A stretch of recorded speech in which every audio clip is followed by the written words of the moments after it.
to you. It's a Thursday, a sign that the weekend is knocking. Now, it's a weekend that definitely has Valentine's Day to eat. And I, for one, am imploring you to keep sane and safe. And remember, the reality is, after all, whatever you are planning to do, remember that you were created in God's image. And at that, I know in many ways and many cases, comes a lot of craziness and activities, promiscuities in there with a lot of sexual innuendos in there. But keep in mind that the fact that you were created in God's image, He created sex, and it's supposed to be a beautiful thing. That means it's meant to be covenantal and not casual in nature as you seek to treat it.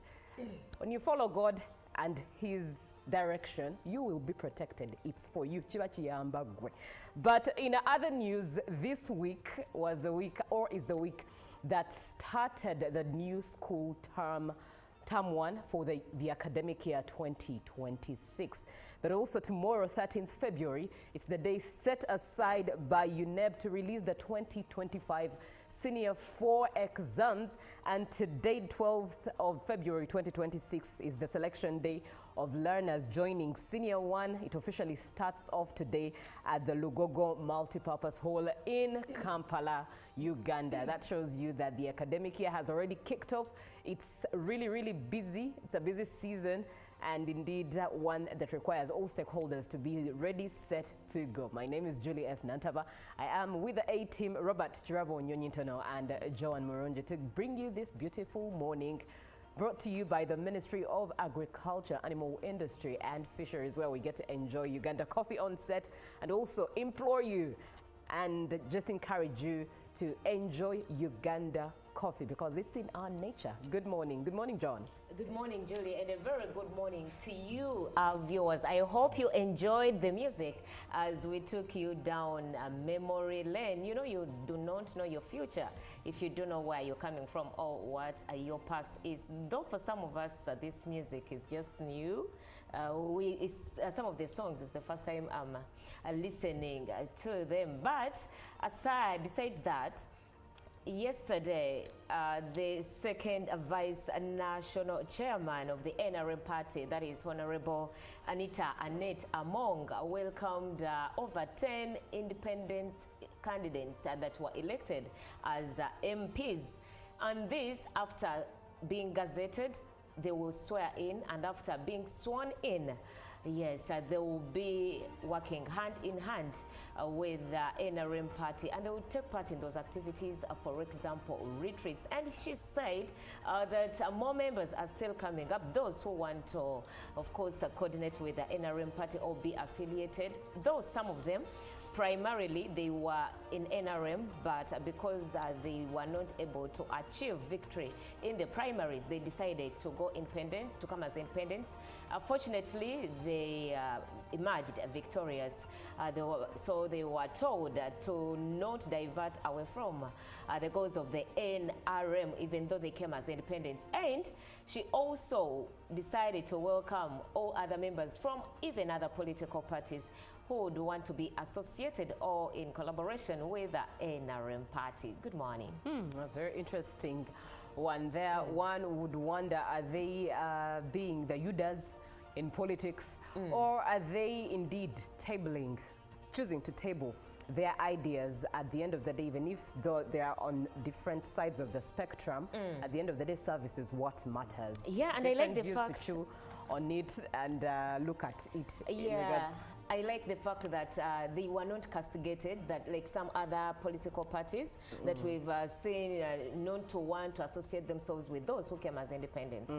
So I think the punishment they must have gotten first is not being flag bearers. So maybe it's now time to work once. I wonder if there's some who are not NRM leaning. NRM has already signed memorandums of understanding. Yeah. With their independence. And I've already said here that in Uganda we don't have what we call independence, because the framers of the constitution thought that is a person who has no political party. Now, if you, for example, you were in the NRM party primaries and you didn't go through, then you contested as an independent, I call that as an independent, then you won and you signed a memorandum of understanding, surely not an independent. let's not misuse English and the framers of the constitution, what they had in their mind, that we shall have people who not want to belong to any political party. Yes, but Right. Robert, But by parliament, you came in as an independent, you're not under NRM. That is Even to though you say, will have to go to but you see, Chankwazi and... these people we are talking about, they never quit their party and they belong True. to a party. Now, when you look at the sitting of the August House, we had the opposition, the government in power party, and the people in between who had not chosen to participate in politics of any political party. What we have is a bias, but away from that, on Before we even go there, good morning. Good morning, Julie. You've put on a color I love, just that this month I'm scared of it. February 14th. I don't like yellow, I don't like, sorry, pardon me, I don't like red in February. Why? It drains the pockets. I don't like. And by And the there way, is Well, a it day in depends, case, it depends under what direction. and in it case goes. you look for me, when we are having our conference, that is on the 14th of February. also you're the Stingy Men's So we Association, you're speaking. so we shall be leaving tomorrow evening, And and coming back? we'll be coming back Sunday or early morning on Monday. To vote for the other, but you know, Anyways, it's okay. It can come in by the- so that we get embarrassed at once. Me personally, I'm not In the interest of time, what are you looking at, Robert? Well, on a sad note, we lost a gallant son of the soil, a man who loved his country to the extent that even when Uganda needed him so much, he went and joined comrades to liberate this country. He has been the commander of the Armored Division, or many people call it Kasajagirwa Barracks, Yeah. and that is Major General Sunday Deus, who died on his way to Kampala to attend the funeral of yet another Major General, if I may call him a general, that is Francis Takwira, and he didn't make it to Kampala. He developed breathing complications, and they tried their best, but of course he didn't make it. The Lord had said, "Come, you servant of mine." Now, also on a sad note, we lost Pamela Tumwebaze, and she has been the Director of Students Affairs at Uganda Christian University. But this one was murdered. Now, last week, we had a problem. I think it's last week, but one, a famous TikToker. It's last week. Her apartment, someone entered the apartment. Allegedly, she was raped, then murdered. Now here, stories coming in indicate that these people slept very well. However, someone had entered their house earlier and hidden somewhere. So they locked the house very well. Now this person was able to commit that offense. So we keep on praying for the family, but I also want to urge Ugandans. Ugandans, we are Christians, I want to believe, or we fear God. Now there's this tendency of someone dying and some people jubilate or go on social media and express the highest level of foolishness. Because we believe when someone has died, in Uganda we say, omufuta yogerwako kibi. Because byonna bye yabasobya aba agenze eri omulamuzi asinga ye Katonda. Now it's very foolish of you when someone has lost their father, their brother, whatever, or someone has died and gone back to the Creator for judgment or to be welcomed, and you are an earthly creature who is still alive, who we don't know what you may become of. You go and celebrate death of a person. Muliba says No, A sad one indeed. It's a sad one indeed. And because for the Musezi is celebrating is going to eat. But who is not a carnivore? Who is not a... Why would you celebrate such? But indeed, may the rest, may the peace of those, may the souls, pardon me, of those who have lost their lives rest in peace. An update coming through. Mukwano Road has been closed. We're here to find out why. But please know as you plan your movements, especially if you come from It's under Zambia. rehabilitation. Probably Yeah, so. they are rehabilitating. The works, tractors are there, whatever, so that's why they close it. That's the route I use. Oh, okay. Yeah, so today morning I witnessed You that, but it's noticed. under, you will still see the people that are working on it. It's being Right. maintained. That stretch from Mukwano to Rere, to around this railway crossing, it had gone into a dire state. Now they are Yes. working on It was it. indeed. Okay. So So if you're coming from Zambia, you can only use the Arena Way and Queens Way along those routes, but Mukwano Road has been closed. Or you can come through and pass via CID headquarters, Chibuli. Chibuli side. Then that outcome, it flows properly. All right. Okay. In the same spirit, Robert, what do we have on the local scene? Well, so much, but let me begin with Cabinet has passed a resolution to support households affected by the insurgency in the 1990s in Acholi, Lango and Teso sub-region through livestock restocking. The Minister for ICT and National Guidance, Dr. Chris Wariomunsi, said each selected household will receive 5 million shillings to procure 5 heifers. Government says it will deal directly with beneficiaries without involving third parties in order to ensure transparency and accountability. The payment model will be guided by data from the 2024 National Census. According to the census report, Lango has a household population of about 2,522,856.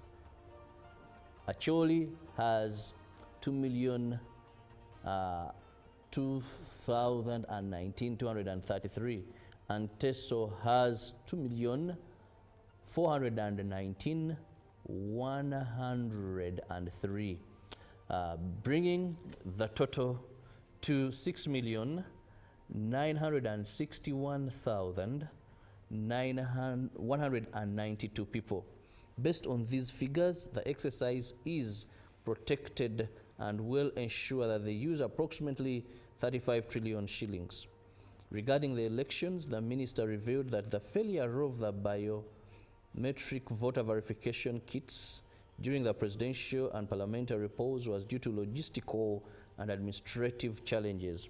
He added that in several districts, including Pakwach, Uganda, Kalungu, and Kabaramaido, the machines functioned effectively, facilitating a smooth voting process. Dr. Barriomos also defended the Uganda Communications Commission for discouraging media houses from hosting political actors who misuse media platforms for political redress. He said the media platforms should facilitate regulated debates rather than severe or serve as an avenue for complainants. Following the enactment of the Uganda People's Defence Force Amendment Act 2025 on the 7th of January 2026, the members of the General Court Martial, led by its chairperson, Brigadier General Richard Tukachungura, took oath of office at the Judiciary Headquarters in Kampala. As the General Court Martial awaits to resume its work, retired Colonel Dr. Kiza Besigye and the co-accused Haj Obedi Rutare have petitioned the Constitutional Court challenging the reenactment of the UPDF Act. The case filed against the Attorney General, they claim that the re-establishment of the General Court Martial abandoned the scope on the jurisdiction to try civilians and non-service officers, contrary to the Supreme Court decision. Besigye adds that the Act completely ignored the orders and recommendations of the Supreme Court passed in the Michael Kabaziruka judgment regarding the composition of the court and jurisdiction to try civilians and criminal offenses. They want the Constitutional Court to issue orders restraining the General Court Martial and all division court martials from handling cases involving civilians and from implementing or giving effect to the previous ruling. Away from that, Uganda People's Congress, UPC, Party President Jimmy Akena has strongly condemned what he described as widespread irregularities during the 2026 general elections. Speaking at the press conference held at the party headquarters, Akena criticized the ruling National Resistance Movement government, warning it to stop portraying itself as a champion of democracy, while in his views presiding over a process lacking transparency. Akena further challenged continued criticisms for former President Milton Obote's leadership, arguing that the conduct of the 2026 elections has exposed deeper flaws than those historically attributed to Obote's government. He declared that he will no longer remain silent as he believes his father's legacy is being misinterpreted and represented, adding that he will not be forced into exile for speaking what he calls the truth. During the address, Akena also raised concern about the conduct of the Chief of the Defense Forces during what he described as one of the country's most sensitive electoral period. 10 independent members of parliament elect have expressed interest in signing a memorandum of understanding to work with the NRM in the 12th Parliament. The Speaker of Parliament, who is also the second national vice chairperson of the NRM female, Anita Among, welcomed the MPs and commended them for choosing her party, NRM.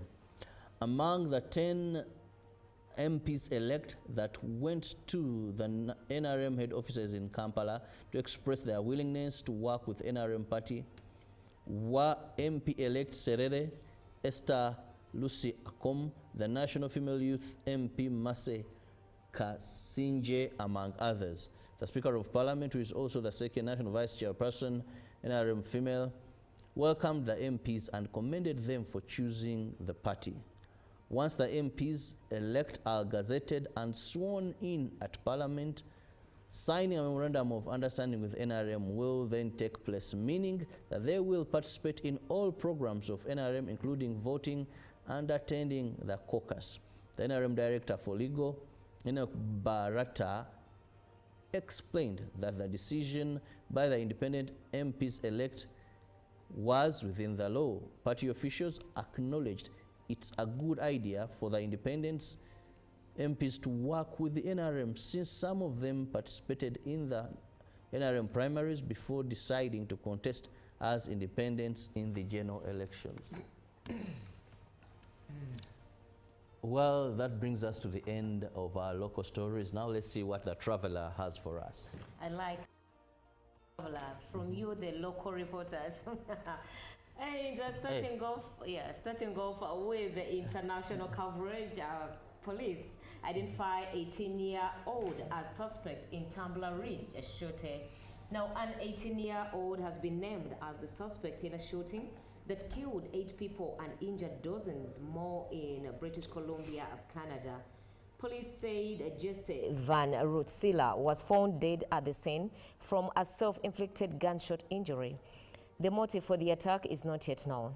6 people were killed and at least 25 others were injured at Tambla Ridge Secondary School. 2 others, the suspect's mother, 39, and stepbrother, aged 11, were found dead at a nearby home.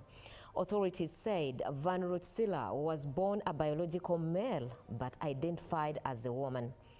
I can say that Jesse was born as a biological male who approximately 6 years ago began to transition to female.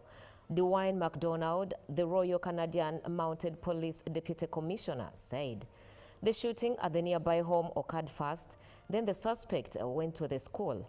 MacDonald said the victims at the school were a 39-year-old female educator, 3 female students, all aged 12, and 2 male students, one aged 12 and the other 13. Authorities do not believe there are other suspects involved in the shootings. Police said they had attended the suspect's family home on multiple occasions over the past several years, with some cause related to mental health concerns. Forging forward, Sir Keir Starmer has labelled comments about immigration made by billionaire Manchester United co-owner Sir Jim Ratcliffe as offensive and wrong. Sir Jim, founder of one of the world's largest chemical companies, INEOS, told Sky News on Wednesday that the UK had been colonized by immigrants and suggested the Prime Minister was too nice to do difficult things to stabilize the country's economy. In his rebuke on Wednesday evening, Sir Keir added that Britain was a proud, tolerant and diverse country and called on Sir Jim to apologize. A spokesperson for Number 10 also called on the businessman to apologize, saying the comments play into the hands of those who want to divide our country. The BBC has approached INEOS and Manchester United for comment in regards to Sir Jim's remarks. Sir Jim told the broadcaster, "You can't have an economy with 9 million people on benefits and huge levels of immigrants coming in." He added, "I mean, the UK has been colonized. It's costing too much money. The UK has been colonized by immigrants. Really, hasn't it? I mean, the population of the UK was 58 million in 2020. Now it's 70 million. That's 12 million people." However, data from the Office for National Statistics estimates that the UK's population in mid-2025 was 69.4 million, compared with 66.7 million in mid-2020.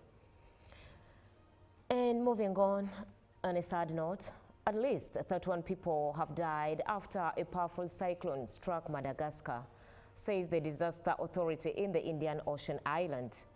Cyclone Gezani made landfall on Tuesday, hitting the island's main port, Toamasina. Madagascar's Disaster Management Office said there was total chaos, reporting that houses collapsed in the impact zone where the bodies were found. Neighborhoods were plunged into darkness as power lines snapped, while trees were uprooted and roofs ripped off. What happened is a disaster. Nearly 75% of the city of Toamasina was destroyed. The country's military leader, Colonel Michael Randrianirina, who seized power in October, told the AFP news agency.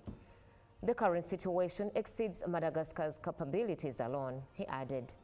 The cyclone's landfall is likely to have been one of the most intense recorded around the city in the satellite era. According to the CMRS cyclone forecaster on France's Reunion Island, AFP reports, the National Office for Risk and Disaster Management said many were killed when houses collapsed. Cyclone Gezani hit Toamasina, the country's second largest city, with winds reaching 250 kilometers per hour. It's total chaos. 90% of house roofs have been blown off, entirely or in part. The head of disaster management at the Action Against Hunger Aid Agency, Rija Randrianorisowa, told AFP News. And that wraps up our international coverage. All right, a quick look at what we have in the dailies. We're starting off with the New Vision, and the headline there is the sad story of how UCU Dean was killed. What May told police about Tumwebaze's last moments. And 9 independent MPs elect sign MOU with NRM. 67,000 students miss out on USE grants. West Nile PLE Star 6 help to join Budo. And Harvest Money Expo opportunities at Danish Village, and over 280 tenders. Opportunities for you to grab yourselves few contracts in there. Now, Daily Monitor, Night of Horror story still on the UCU Dean as well. And S1 selection kicks off as UCE results release set. And of course, Major General Sunday didn't fail to disappoint. What happened to the promised rebuild of rebranded UTL? Looking at what the Lizard has to say, some expenditure cuts indeed. That is regarding the 460 billion shillings paid to retained government workers. Now on to the Citizen in Tanzania. Digital tools to kick driving shift in competency-based learning. That's in Tanzania. And why Stanbic is betting big on Tanzania's next growth phase. Now ESC turns to AI to unlock efficiency, and CCM, SCT Zanzibar, GNU talks continue as 90-day window ends. Also court orders redesign of witness doc in Lissu Tree Zone case. Now on to the Daily Nation, finally, that's in Kenya. Defiant Sifuna fired. That's the headline on there. And drought scarce school meals keep learners at home. That is in Kenya. Get yourself a copy of any of these dailies to get deep into the detail of all of that matter. Now that brings us to the end of the dailies. But did you know that recent studies, including findings, highlighted that Gen Zs may be the first generation to show a decline in IQ, memory, and cognitive skills with lower performance on tests compared to millennials. Something for you to chew on. We take a short break. As you enjoy some music, when we get back, we're talking matters corruption, especially in reference to the IGJ's visit in Chigeze sub-region. Good morning. Live from UPC Studios in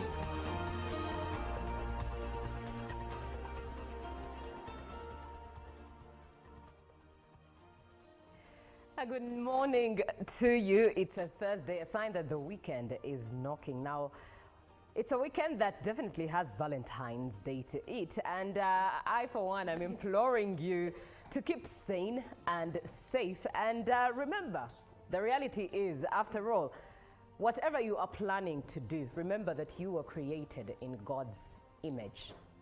And at that, I know in many ways and many cases, comes a lot of craziness and activities, promiscuities in there with a lot of sexual innuendos in there. But keep in mind that the fact that you were created in God's image, He created sex, and it's supposed to be a beautiful thing. That means it's meant to be covenantal and not casual in nature as you seek to treat it. When you follow God and His direction, you will be protected. It's for you.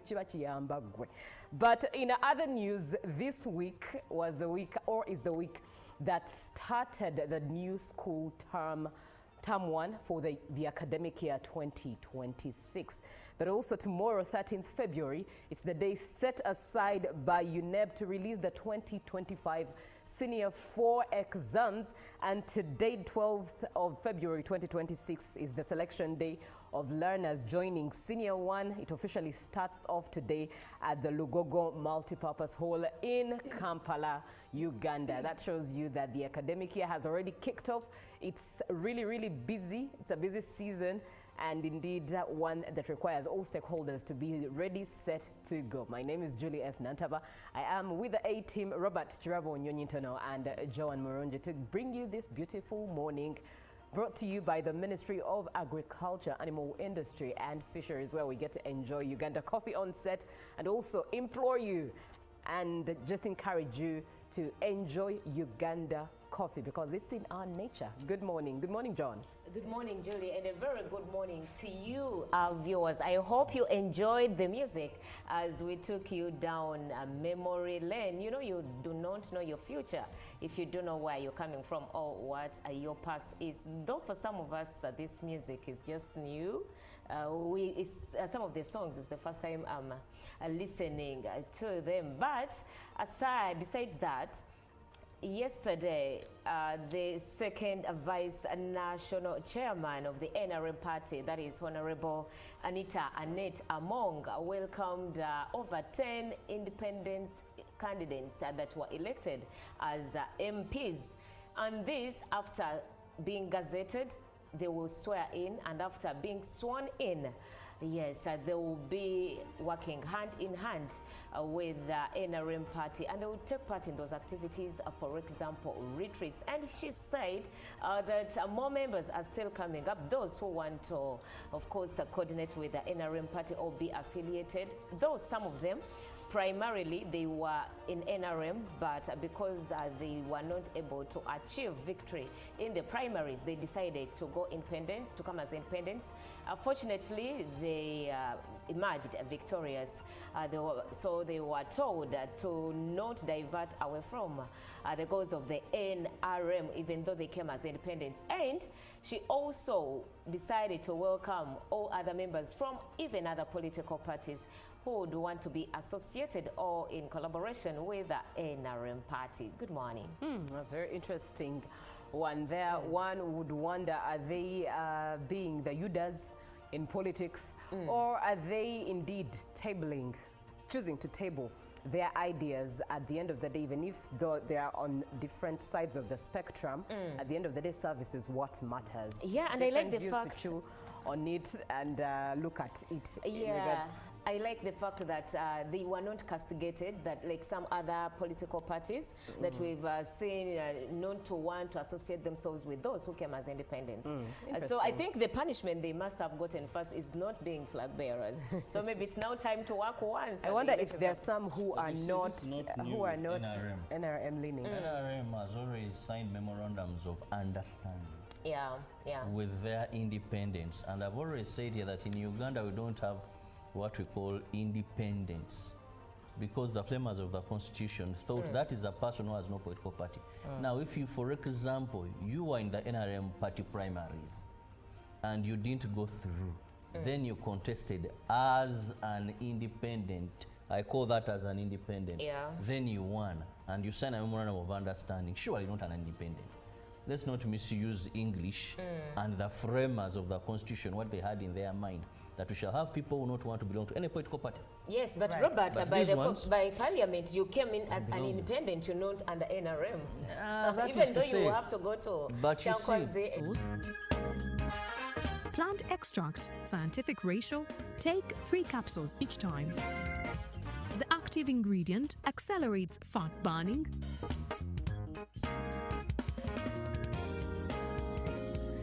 eat twice a day, don't take a detour. Weight loss starts now.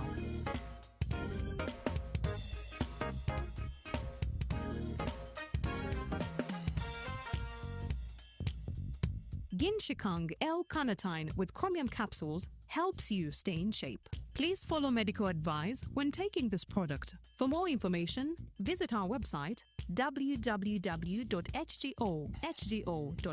or call 0800 335555. My question is, what is the difference between rental tax and income tax? How comes I'm paying both taxes on my own premises? If you want to have a tin, but you are not making any income from your business, you should take on the obligation to continue filing your nil return. Commissioner General, to invest in taxation. When people understand taxes and they know the importance of taxes and they know the fair assessment of these taxes they're supposed to pay, I think everybody will embrace taxation. As banning groupage cargo, clearance protects small traders who cannot afford to import full container loads individually and rely on consolidation to remain competitive. Cargo to come in groupage is consolidation, it's legitimate, and we can't ban it. What we have banned, or what we have stopped, is the use of container leaders.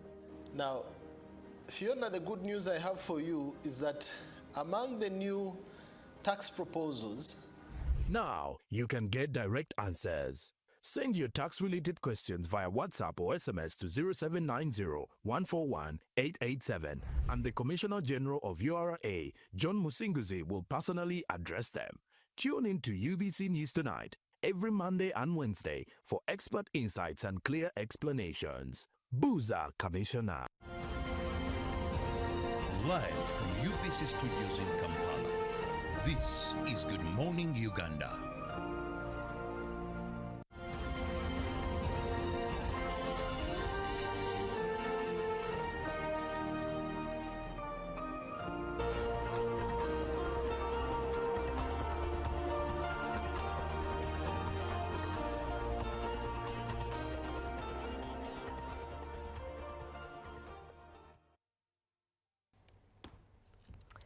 A very good morning to you. Thank you so much for watching UBC TV. If you're just joining in, you're welcome. This is Good Morning Uganda on UBC TV. If you started the show with us, thank you very much. And for you who's planning to tag along till the end, settle in, buckle up as we start the morning in an uninformed manner, and that whose goal and vision is to inspire you and start your day with an inspiration of how to add value to your nation, Uganda. It's time for The Real, and we're looking at matters corruption in regards to the visit of the Inspector General of Government's visit in Kigezi sub-region. That is Justice Aisha Naluze Batala, who raised concerns over rising corruption and misconduct in public institutions. She says her office is aware of the criminality taking place in most district service commissions, where citizens were asked to pay bribes to secure jobs. She also had made an impromptu visit to Kabale Regional Referral Hospital and took note of absenteeism and delays to attending to patients by doctors. Therein found a case of medicines supplied in hospitals by government being directed to be sold to patients outside of the hospital facilities. A lot of chaos that she landed on ground, whilst the government gives us another story of hope and endeavors to make sure that as Ugandans we attain what the basic needs that we need. On the ground, it's rather a different story. So it's what we're chewing on, and we're not doing it alone. We're definitely doing it with you on 0709 602592. Join in and let's have this conversation. To have it with me, obviously, Robert and Joan. My name is Julie, and you are part of this conversation. And I'm starting with Robert. This visit, this particular visit, why do you think the IGG's alarm is significant in regards to corruption and for public administration and governance in Uganda? First, when we look at our responsibilities, when we talk about fighting corruption in Uganda, we have a number of agencies. But top with responsibility, it is the office she holds in the fight against corruption. Now, usually these visits are prompted by whistleblowers. Who is a whistleblower? Someone who will alert the powers that be or the officers concerned of things not going right. Now, sometimes these visits are a result of that. However, there could also be those that are planned by the office of the IGG to say, let's go on a fact-finding mission to see how things are happening. But majority of those that are impromptu are usually by a whistleblower. Now, why is it important? Definitely, when the monitoring and supervision arm goes silent, people do whatever they want to do. Now, first, her visit brings hope to the public that yes, there is someone out there, there is an institution somewhere that is listening, working to see that there is effective service delivery. When we look at the corruption in district service commissions, His Excellency has talked about this over and over, President Kaguta Museveni. You know, President Kaguta Museveni knows the problems of Uganda, knows how to handle them. However, sometimes, in my personal opinion, he's let down by the people that are supposed to work with him to perform these roles. Right. Now, when we see the IGG, if she received information or if they sat in the wisdom of her office and said, let's go to this part of the country, one, certain things were rectified. For example, the hospital where they went to. This is a young man who had a patient and he's told to buy certain drugs at a certain pharmacy outside the government facility. Now, he was explaining to them that he has spent so far 150,000 on drugs. However, when they went to find out, it was discovered that the very drugs the young man is told to buy for his patients are in government stores and they are there packed. Now, he said, if you're told to buy drugs outside the hospital and you don't, your patient is not attended to. When you come with these drugs, your patient is attended to. Now, when the IGG goes in such a hospital, this facility where we saw asking, where are these people? This is supposed to be delivered. That shaking, you know, will promote service delivery. If we see that nursing assistant who was arrested, you know, it's setting precedent. And we believe some that are doing the same thing are going to now end it or halt it for some time. So that visit, these visits, I only wish they would be more rampant, more like snap checks. People are not expecting her, and there she arrives, and there should be able to understand and see so much, but also above all, that what she finds not working as it should be, serious action should be taken that deters others from doing that. But these visits are very important, very relevant, and I want to say they save so much and stop so much only if they could be, because it's just a drop in the ocean. Many government institutions require a visit there or the visit of our office to find out. Most so areas where the public gets government goods, say hospitals, government schools, because to an ordinary Ugandan, education and health, security, that is guaranteed. Government is doing its job, UPDF and other sister security agents are doing their job, but now the area of health, the area of education is where I think we need more of these visits and findings revealed to the public, but also punitive action taken against those found doing things the way they want. And I do agree with you on that. We do need more action in regards to implementation and harder. John, what do you think are the root causes of persistent corruption within public service institutions? One, corruption in Uganda. Annually, we lose over 9.1 trillion Ugandan shillings. That is roughly 1/4 of the national budget. That drives a lot of things that maybe we shall look at later on. So just 9.1 trillion is already a big amount that is being lost. And this is taxpayers' money. And according to a survey... That is about 44% of government's revenue. You believe? So if 44% of what we collect is lost in corruption. And when you look at the sectors that are affected heavily by corruption in Uganda, you talked about education, health, and education. These are the sectors that are mostly affected by corruption, though people may not be aware. They think, you know, going to an office and you're given and you asked for money or bribes, that is what corruption amounts to or means about, which is not the case. So the reason as to why there is a persistent corruption in Uganda is more or less the causes of corruption.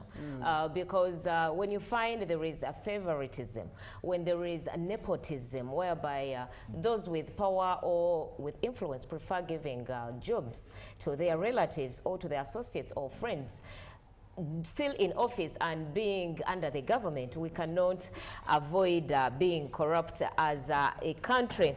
And of course, having greed and not being patriotic.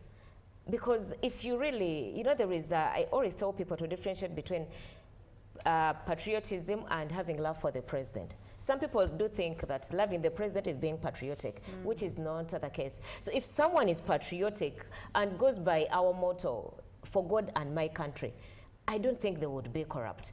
But because they are greedy and lack of patriotism, they end up being heavily corrupt. And of course, you know, according to a 2021 survey that is over 33.5% of respondents believed that corruption occurs in the public health sector.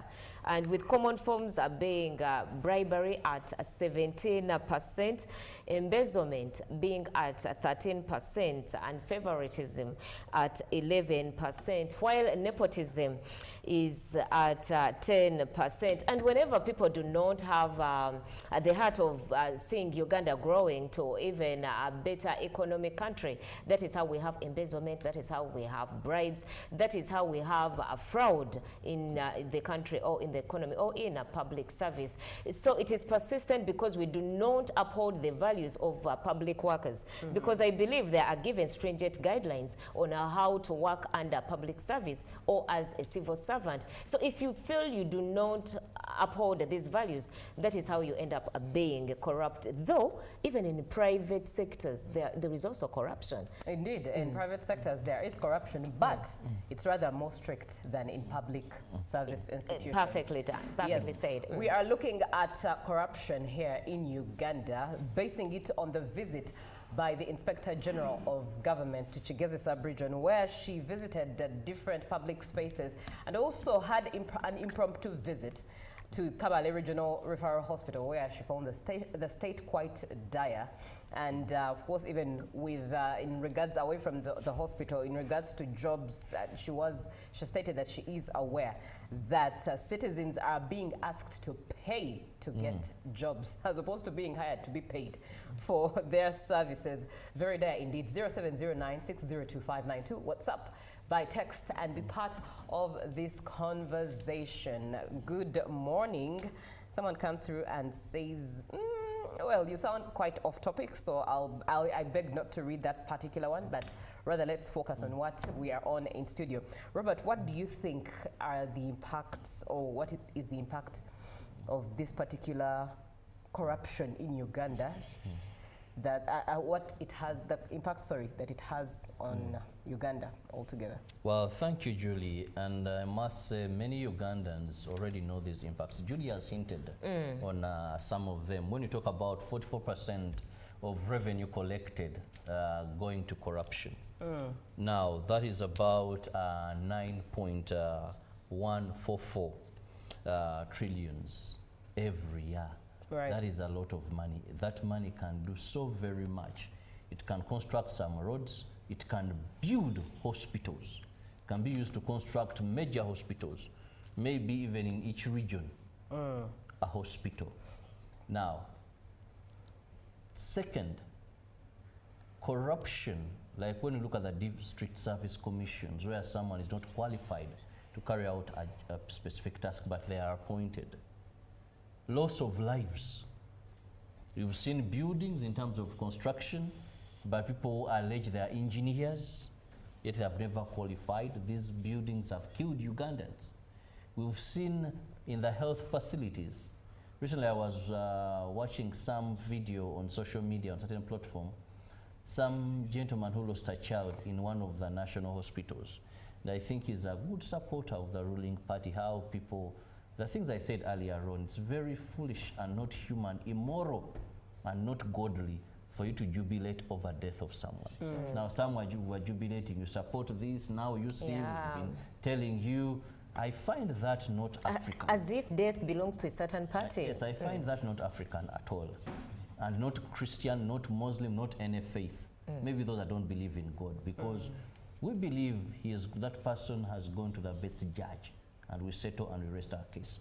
Now, death, money that are supposed to have done meaningful things are not doing it because this money has gone.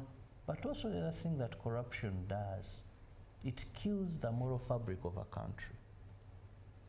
We've just ended polls in Uganda. But because of corruption, you saw the kind of requests voters were asking. I'm coming to stand as a member of parliament to come and represent you, to perform the oversee role, to legislate, and someone tells you, Chirabo, wakaroka tusaba na yoko zotia, doing this. And this is a person of the age of my father. But now you old man, if also you can touch the throat, ask for Chintu Chidogo to give a vote to someone. So the moral fabric, corruption kills the moral fabric of a nation. Today, someone will ask for a bribe. Someone is arrested, and when you call someone and you tell them, hello brother, so-and-so has been arrested, is that police? But I don't have just received information. Someone automatically tells you, before we go, let's first raise some money. I don't know what you're going to purchase at police. But someone, you know, we've become very complacent actually. We are content. Someone tells you, if you're going to drive and you're going on a longer journey, first go and get change.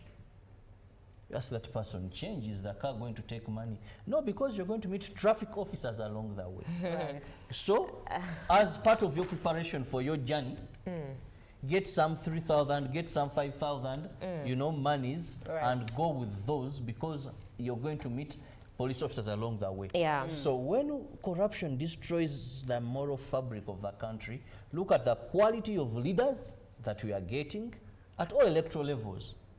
Indeed. Look at the people that are going to come to parliament, these councillors. Look at the kind of, even in schools, you know, corruption makes life expensive for citizens. Because what they would be getting freely, for example, that young man, he spent 150,000 because of corruption. Look at government. Recently, I saw a report on parish development model. You know, it was very absurd that in some areas, much as this program has performed very well, but in some areas, that report is very clear. People put groups that never existed, monies went, and all that. So it deprives people even of the little they should have gotten. Indeed, it's so dire. Good morning, Uganda. Corruption is like rotting bones, so let's fight it mercilessly. And indeed, I think one of the ways to fight it is seeing the repercussions out of those who are convicted. But Judy, do you think Ugandans don't want corruption? What do you mean? Elaborate. Let me tell you. The day Ugandans get fed up of corruption, corruption will go. But the problem is Ugandans have become very complacent. Right. Recently, someone I hold in high esteem knows that I have connections to a certain good school. Now, the child didn't get the points at P7 to qualify for that school. But this person is calling and willing to pay, even if it is 600,000, for me to help him secure a vacancy in that school. If a person says, I have a case in court and bribes, Ugandans have not gotten fed up of corruption. We only condemn corruption. Let me say this in Uganda. Enguzi, banayuganda tujikowanga. Era bw'ojjawo enguzi mu Uganda, people are going to die, people are not going to go to school, even some marriages are going to break. And it ultimately starts with you. Now, this conversation has to come to an end, but let me read some of the comments that are coming in from you, and thank you so much. Totally appreciate you for watching the show. Hi, thank you for the show. This is teacher Igalagwa Edward from Buyende District. One of the impacts of corruption is that it has contributed to the disservice of both the government and private sectors, whereby people who lack content are given jobs because of money, leaving competent people aside. And good morning, Uganda. Good morning, UBC. I'm Osako Williams from Iganga. The more people love... Okay, I beg not to read this, but thank you so much for being on the show. You are watching UBC TV. The conversation has to come to an end in regards to corruption. But Robert has said something very pertinent there. Ideally, I think it actually starts with you. Yes, the effect of us saying no will be heavy. The penalty will be heavy. But what does it... how much more shall we continue losing as a country? We might as well lose the many that are seemingly going to die, as Robert said, in the name of saying no, but that will be dealt away with in the shortest time possible, and in the long run, Uganda will be a flourishing country because each individual is saying no. Many times I'm surprised by even Christians. At this point in time, they are busy calling people, how can I get into that school? Who has a connection to that school? Because their child failed and they're trying other backdoor means. Yet they go to churches and profess Christianity. And in church there is so much corruption. So these are things to watch out on. But ultimately, the fight begins with one individual, and that is you, that is me, that is Robert, that is Joanne. You as an individual, say no. Be intentional to say no. Up next is GMU Tourism Express. Joanne will be coming back with business. Good morning.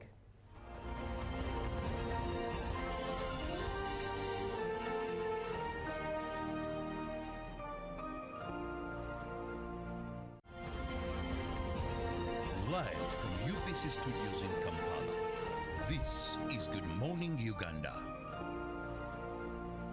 Exercise can't be sustained. Eating can't be stopped. It's even harder to lose weight. Come and give it a try. Ginshikang L-carnitine chromium capsules. Plant extract, scientific ratio. Take 3 capsules each time. The active ingredient accelerates fat burning,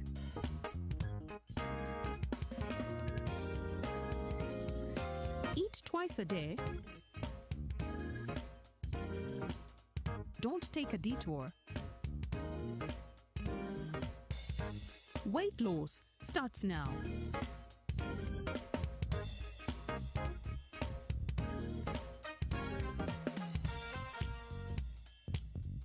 Ginshikang L-carnitine with chromium capsules helps you stay in shape. Please follow medical advice when taking this product. For more information, visit our website www.hgo.com or call 0800 335555. In a nation hungry for truth, a world where every story matters, there exists a beacon of trust and reliability. For decades, they've been our voice and our window to the world, holding the mirror of our history. With 4 TV stations and 11 radio channels spanning 27 languages, they stand as guardians of information, defenders of truth. With Mascari Heritage Advantage, they uphold every citizen's right to reliable and free information. Their archive stories shaped our past and illuminate our present. Yet now, as new challenges arise and the world evolves, their mission faces its greatest test yet. Be part of our journey and let's navigate the unknown, uncover the untold, and safeguard our future together. Tune into your public broadcaster, for it is the intersection of trust and truth. Because to UBC, your story, and every voice matters. UBC, inspiring Uganda. Live from UBC Studios in Kampala, this is Good Morning Uganda.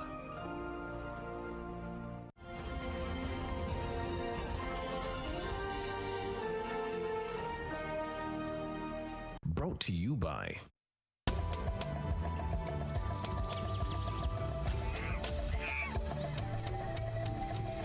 Uniquely Ours.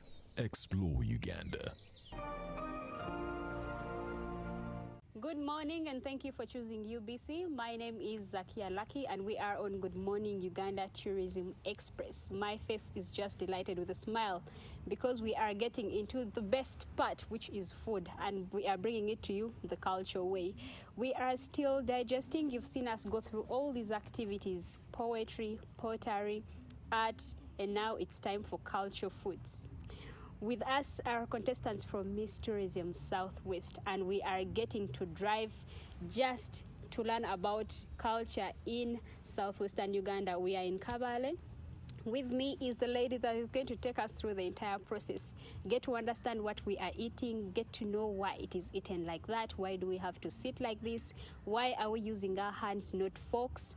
And by the way, the southwestern part of this region has, rather the southwestern part of Uganda has a number of meals, but in this particular segment we have what we call empenjere that we're eating, that is maize and beans, and also the pumpkin that is locally known as a mozi or a chozi. So Aisha is going to be helping us understand how these foods are prepared, why are they eaten like this, and as we get to understand how culture is derived in the southwestern part of Uganda. Hello Aisha. Hello Zakia. Yes. So I'm Aisha Nachibuka. Don't be surprised by the name. I'm Chiga. I'm Uganda at the same time, but I've grown from the West, so that's how I come to be Chiga mostly. I'm going to take you through the process of making the mpenjere and the chozi. So we first start with the maize. It takes a very long time to get ready, so we start with the maize before adding the beans. When the maize is fine, ready, then we can add the beans. From there, it takes like a day, because now by the time you start preparing the maize, it's almost like 8 hours. Then you add the beans. For the beans, it's really easy. So you see the grains that are in. We added, in Lushiga, we call it a churingani. It's called a stinging nettle in English. Then we also added this eshwiga, you know it? That's how we go to make the mixture. But this, the shwiga and the churingani, we add them later on, because I go to add them today in the morning actually. That's when I added them. And the best churingani and eshwiga, you have to let the sauce get done so that it acts like the sauce. And the benefits of a churingani and a shwiga, it helps in the digestion. It has vitamins. Remember, beans are rich in proteins, then maize with carbohydrates. So we have to add something to give us the vitamins. The pumpkins come in more of a small dessert. And the pumpkins help with vision. They help with diabetes. They help with prostate more for men. So we had to add it there. Then the bushera. This meal is always accompanied by bushera. That is our drink as the bachiga. Because the energy we use, of course, we need the sorghum there. So we have the bushera that accompanies the meal. And by the way, the pumpkin also helps us not to get hungry very fast with the mixture of the meal. So when you have the meal, it is hard for us to get hungry. So every time we had this meal, after a wonderful meal like this, we would jubilate by dancing. After the meal, we would have some dances around with the families. And mostly, we used to prepare our meal in this kind of pots. We have different pots as the bechiga. So this pot with this kind of shape, that's the pot we used to use for cooking. Then there's another pot in the front, the one that has a very long neck, was used for drinking, and the small one. And then the bushera, mostly this kind of checker, was used for drinking also. This one was for the dads at home, the visitors, all these other bigger checkers. We used to use this for drinking bushera in Tuye or Mlamba, but we don't have those here. We have the bushera for the soft-headed ones. Yeah, roughly that's what we used to do. Interesting. Most of you have been wondering where the Bachiga get all their energy. You just heard from the explanation, right from the foods that they eat. But I'm curious about the seating. Is this how the setup is supposed to look like when they are eating these particular foods? Yeah, because, you know, by then, we used to sit as a family, mostly the kids. They would put for us on banana fibers or a wooden plate, then get you to sit around. So in that time, you're bonding with your family, you're enjoying the meal. Actually, the meal is more enjoyable when you're using your hands. You talked about the dance that comes in after the meal. Exactly. Is that how every household had probably the meal? Was it in every household? After the meal, then you get to the dancing. Yeah, we used to have those dancings. Actually, they used to have the dancings after the meal. Remember, there were dancings. After the dance, then the older ones, the elderlies, would sit around the fireplace, tell us stories. But every after the meal, you had to dance to at least appreciate the meal that you've had. Interesting. When we get to the dance now, the dance was to appreciate the meal. Exactly. And this is the same dance that needs energy. Exactly. You have acquired the energy. Yeah. I'm wondering if you wouldn't get exhausted or back to hunger after the dancing. Not really, because you see, when I told you that the pumpkins, they help us not to get hungry very fast. And you see the way the proteins are laid there, the beans, we have carbohydrates, everything is in one meal. So it is really very hard for you to get hungry after the meal. Interesting. That was it from the foods that you're getting to see on your screen. And by the way, in the southwestern part, we have so many other foods that would interest you. And for you as a traveler or even a tourist visiting this region for your very first time, make it a point to taste the foods in this area. It is the same area that is known to have the sweetest sweet potatoes. Talk about Irish potatoes, and those that are locally known as emondi, ebiribwa. Make it a point to visit that. This was just a sample of how much foods we offer in the southwestern part. I told you this is where I come from, and I can tell you it is the best thing that you can ever envisioned to try out. And for you wondering why this stands out, yes, there are sweet potatoes and Irish all over the part of the country, but it is very different when it gets to here, and that is why you find our sweet potatoes known as ebisanu. I'll leave that to you as a homework. Then there's only one way to find out. Come and taste it. Well, we are coming in with the next segment that is still driving us into I Am My Culture. Stick around.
Have eaten, you've had it all, how it's done culturally in the Wachiga. You got to see the foods, and you had it also that they get to the dance just after eating to celebrate and be happy, bonding, togetherness. And with me is Derek, who is a culture dance choreographer. He's going to take us through this particular dance, which is called a chizino.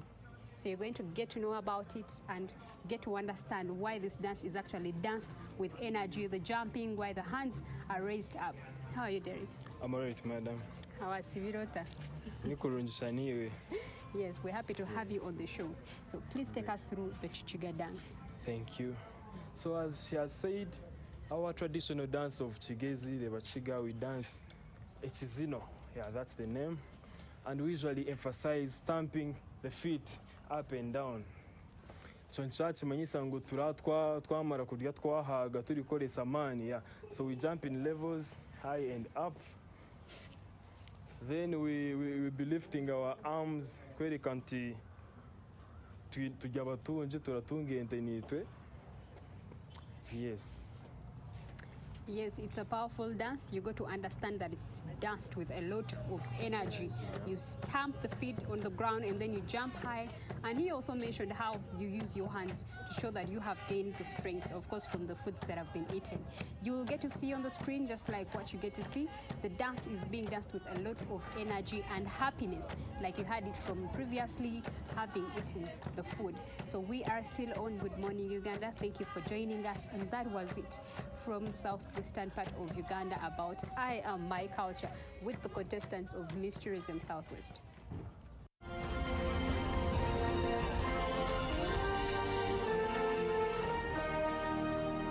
Brought to you by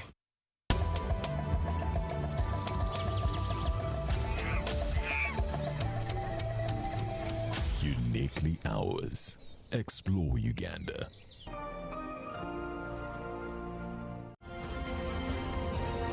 Live from UBC Studios in Kampala, this is Good Morning Uganda.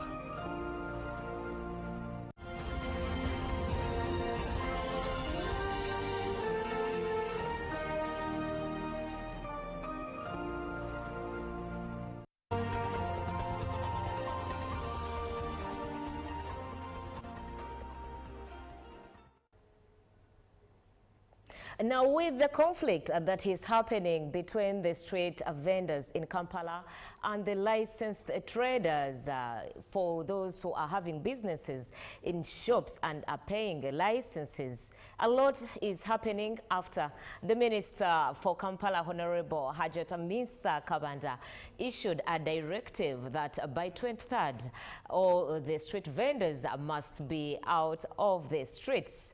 We are bringing you more of the resolutions that have so far been reached and an insight into the mandate of the Uganda National Mining Company. But first, welcome back from Tourism Express that is proudly brought to you by Uganda Tourism Board. It is time for you, the entrepreneurs, to know what is happening within the business world and, of course, how your money is trading later on. Let's start off with the mining status, as the Uganda National Mining Company has entered a new phase of its mandate, transitioning from institutional establishment to the active execution of its commercial role in the mining sector. Now, in an interview with UBC, the Chief Executive Officer of the government-owned mining company, that is Dr. Gerald Banaga Baingi, revealed that the entity has already signed strategic agreements and partnerships critical to the implementation of its core mandate. Let's have what he has to say about this.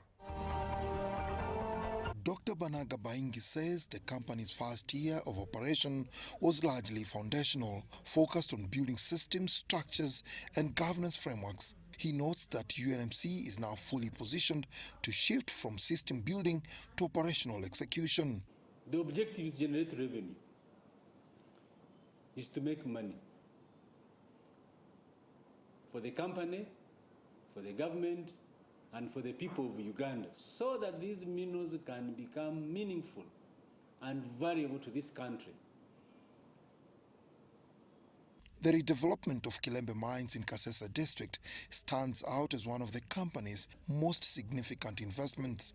This follows the signing of a joint operating agreement with Sarai Group Limited and Nile Fiberboard Limited on the 9th of January this year. On the global market, copper prices continue to soar. Previously valued at about $8,000 per metric ton, copper is now trading at nearly $14,000 per metric ton, presenting a major opportunity for Uganda, which is copper endowed. For instance, Kilembe, we expect to have peak production by 2032, between 2032 and 2034. So, with the activation, with the formation and operation and the movement of the National Mining Company, we should be able to make a significant contribution to the country's desired target of the tenfold growth. Dr. Baingi emphasizes that Uganda is richly endowed with mineral resources that, if effectively harnessed, these resources can fast-track the country's social and economic transformation. The Ministry of Finance and the government has launched the tenfold strategic growth as a target by 2040. We believe if we open up this mineral sector, we can achieve this much earlier. For instance, we are going to make about $234 million from copper. We are going to make $232 million from limestone. The beneficiation and value addition just of the 3Ts alone is expected to bring us $29 billion. The company is also engaging international mining firms and technology partners to explore joint ventures, promote technology transfer, and unlock new revenue streams while ensuring responsible mining practices and improved environmental performance. We are developing partnership with KGHM, Zanam, to capitalize on KGHM, Zanam's of Poland on expertise in mining and metallurgy, to support our subsector, our sector development and technology transfer and skills. Dennis Igor for UBC. Let's now look at the fate of the street vendors here in Kampala, as Kampala Central Mayor Salim Uhuru has revealed resolutions reached during a meeting at his office with city traders, including shop owners and property proprietors, regarding the ongoing impasse over street vendors. Now, the meeting followed concerns from traders who threatened to withhold tax payments if street vendors are not removed from the city streets. They argue that vendors operating on roadsides do not pay taxes, yet they compete directly with licensed businesses.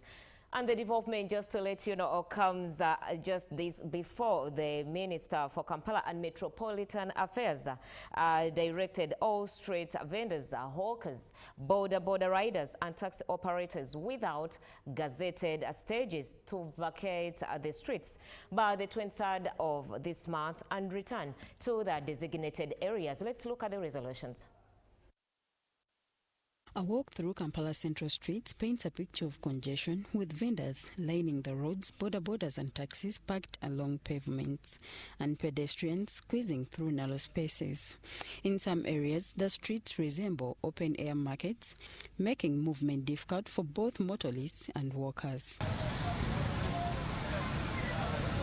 Mayor Hull said traders, particularly shop and property owners, complained that their businesses have suffered due to vendors crowding the streets. He noted that former traders meet their tax obligations while vendors operate without similar responsibilities. Delegation from the business community, and I had a delegation from the Property Landlords and Owners Association who were complaining, and they came and said we're no longer going to pay property tax. We're no longer going to pay licenses. We're not going to pay any dues to government because of the issue of the Batembe blocking their shops. According to the mayor, traders resolved that if vendors are not removed, they will stop paying taxes because they are no longer making profits under the current situation. And we have left the town to be in a mess. It's not right. So what I did is I communicated with them and I told them, yes, we agree with the issue of removing the vendors, but for now, the options we're giving the vendors is, in the meantime, the Sunday market is going to start with this week. They're going to be in charge of their Sunday market. They're not going to pay any dues to anybody. It's going to be implemented. And it is in good faith. It is not in bad faith, it is in good faith for the good of everybody in the town. Because I will not accept someone, you come and oppress him. What I want him to do is to be a law-abiding citizen. Uhulu emphasized that vendors will be required to relocate to established markets such as Wandegeya or Wino and Usafi market, while some critics have described Usafi as a ghost market due to its location and organization. Market leaders dismissed those claims. The markets, I can assure you, there is no space in Owino market. That I can promise you. But Usafi, there is space, but that is a ghost town. No one wants to go to that side.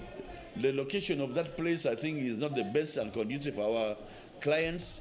Parking is not there. You see, even the taxi park is not working. Omuntu njagala kugambe nti Usafi is a ghost market. Omugambe nti ntwalonda go mudaala bwagukulaganga. LOC chairperson of Luzige zone, where Usafi market is located, Muleme Musa, alongside other leaders, including Semanda Deo, welcomed the decision.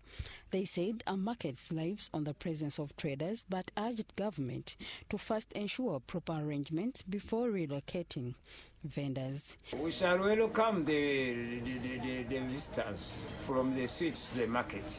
I don't know how many vendors we have on the streets, but what we tentatively believe, we have about 600 to 700 spaces available for the vendors, for the street vendors. Abagenyi tubaagala kuba akatale bwe kabeeramu abantu nga bangi bwe kakulaakulana tebasoose kuteekateeka bulungi abantu bano gye balina okuba nti balaga. Some traders, however, expressed uncertainty, citing reports that Usafi market may be demolished to pave way for a modern facility. They questioned where would they operate during reconstruction. Because the minister knows that Usafi is going to be redeveloped. How are we going to accommodate those people when the market is going to be redeveloped? They should put that in mind. Despite differing views, stakeholders agreed that Usafi's challenges are not about location but are largely linked to political interference. Nals Wawini, Jamil Sekaja for UBC. Thank you, our reporter there, Winnie in Nalusiba. Now let's look at the various currencies as they're trading against the dollar, the Ugandan shilling. I must let you know that today the dollar is trading slightly lower than where much it traded on Tuesday. But let's see what rate it was buying in the morning. It was at 3,500. It is 3,551.41, and that is by 11th February 2026 by Bank of Uganda, and sold at 3,561.41 by midday. The dollar bought at 3,533.68 and sold at 3,543.68 by close of business. The dollar bought at 3,530.23 and sold at 3,540.23, whereas the Great British Pound bought at 4,818.76 and sold at 4,834.18. The euro there bought at 4,189.67 and sold at 4,201.89. And the Kenyan shilling bought at 27.34 and sold at 27.46. Whereas the Tanzanian shilling bought at 1.35 and sold at 1.37. And the South African rand bought at 221.59 and sold at 222.37. And that wraps up our business segment here on Good Morning Uganda. Just a little takeaway for you is that a good business idea should be solving a problem or meet a need, not just for a luxury. And do not forget, we are proudly brought to you by the Ministry of Agriculture, Animal Industry and Fisheries. Coming up is the agenda with Julie. We are going to be discussing matters of the plight of nurses and midwives. Thank you for accompanying us. Good morning.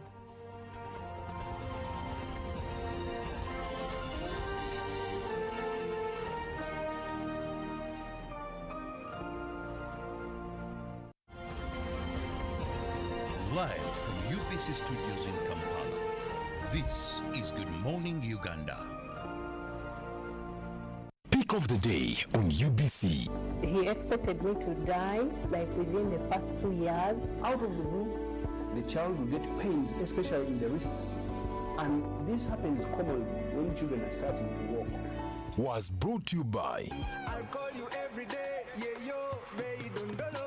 You can now get all the Chibuzi out with MTN voice bundles. Call all networks. Kubei Dondoro. Buy a 25-minute voice bundle for only 1,000. Or buy any daily voice bundle of your choice. Dial *100 *21# and select daily, or use the My MTN app.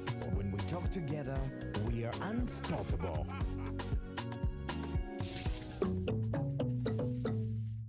Exercise can't be sustained. Eating can't be stopped. It's even harder to lose weight. Come and give it a try. Ginshikang L-carnitine chromium capsules. Plant extract, scientific ratio. Take 3 capsules each time. The active ingredient accelerates fat burning,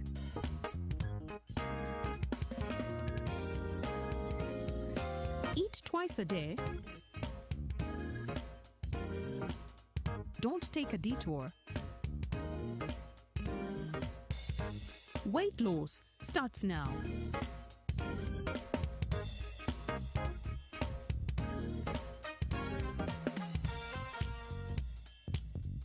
Ginshikang L-carnitine with chromium capsules helps you stay in shape.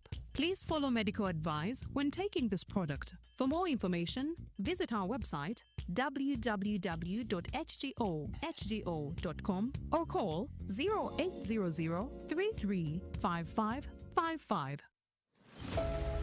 Janani Luwum Day is a public holiday in Uganda, annually celebrated on 16th February. It marks the day in 1977 when former Archbishop of the Church of Uganda was martyred for his courageous stand against human rights abuses during Idi Amin's regime. The 49th commemoration of St. Janani Luwum Day will take place under the theme Anchored in Christ for Stability, Peace and Unity in Muchwini Sub-County, Kitgum District. Don't miss the live event on Monday 16 February 2026 on UBC TV. My question is, what is the difference between rental tax and income tax? How comes I'm paying both taxes on my own premises? If you want to have a tin, but you are not making any income from your business, you should take on the obligation to continue filing your nil return. Commissioner General, to invest in taxation, when people understand taxes and they know the importance of taxes and they know the fair assessment of these taxes they're supposed to pay, I think everybody will embrace taxation. As banning groupage cargo, clearance protects small traders who cannot afford to import full container loads individually and rely on consolidation to remain competitive. Cargo to come in groupage is consolidation, it's legitimate, and we can't ban it. What we have banned, or what we have stopped, is the use of container leaders. Now, Fiona, the good news I have for you is that among the new tax proposals, now you can get direct answers. Send your tax-related questions via WhatsApp or SMS to 0790-141-887, and the Commissioner General of URA, John Musinguzi, will personally address them.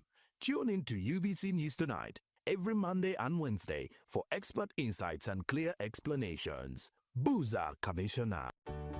The Senior Citizens Grant under the Social Assistance Grants for Empowerment SAGE program is Uganda's social protection flagship program, providing regular, predictable, and reliable direct income support to older persons. Since inception in 2010, the SAGE program has positively impacted beneficiaries' livelihoods, contributing to the overall national socio-economic transformation. The government of Uganda has continued to fulfill its commitment to the expansion and sustainability of the SAGE program, ensuring income security, dignity, and improved basic standard of living for older persons in all local governments across the country.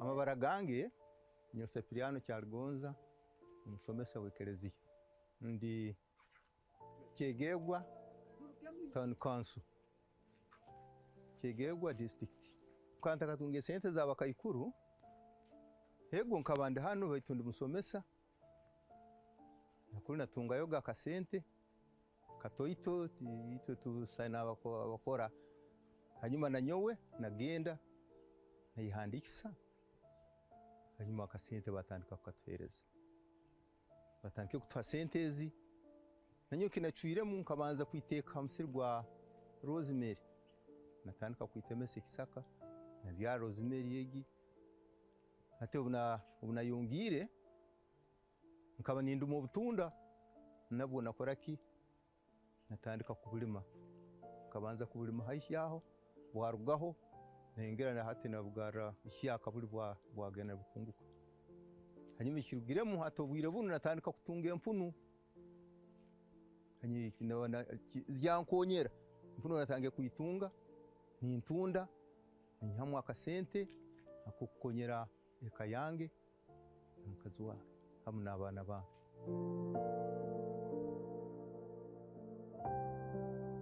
ekinimba ninsaba kunyongera bukuba nyina abana nyina omukazi kandi obu nabajukuru bange bona nabo baroho bona betagisa rubajuru wange ninsima president tukubanza ayatekerizeho ito nk'abantu bakuru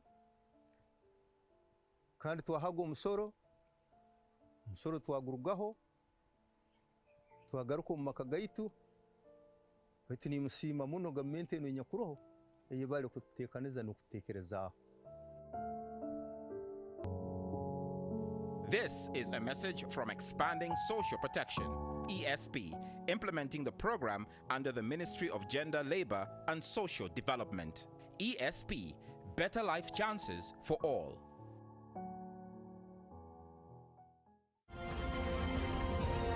Live from UBC Studios in Kampala, this is Good Morning Uganda.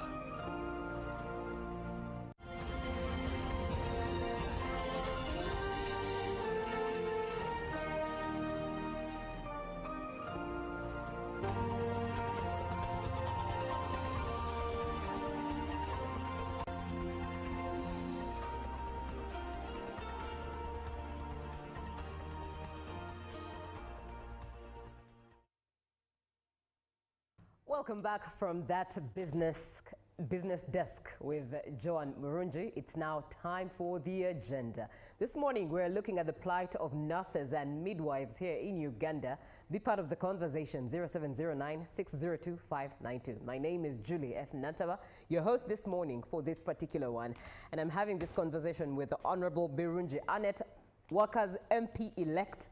She is also the General Secretary of the Uganda Nurses and Midwives Union and also Secretary for Women at the National Organization of Trade Unions. Many hats to wear there, lots of experience, a plethora of knowledge that she carries, and of course has much authority to speak into the conversation that we're having today. A conversation that requires your ears, your attention, interesting conversation at that, but also one with the intention of you learning and relearning, especially about who a nurse is, what a nurse does, what a midwife does, who a midwife is, and how important they are to you and myself. Be part of the conversation once again, 0709-602-592 by text, WhatsApp, and engage your opinion. Ask the question so that you learn and relearn, but you can also share your opinion so that we all join on this particular conversation. Good morning, Honorable Birungi Annette. Good morning, how are you? A pleasure having you. The first time I had you here, you were just representing nurses and midwives. Could have been perhaps a year, I think today is probably a year, maybe in February or March last year. And this time around today, I'm having you as a full Honorable MP-elect for workers. How do you feel? I feel great. I feel honored by Ugandans. Of course, you know, it is not easy to travel the whole country, to engage the whole workers in this country, people of importance, looking for a vote. It's not easy. So when you achieve that, it is really, really wonderful. You feel you are honored and you feel you're a great woman.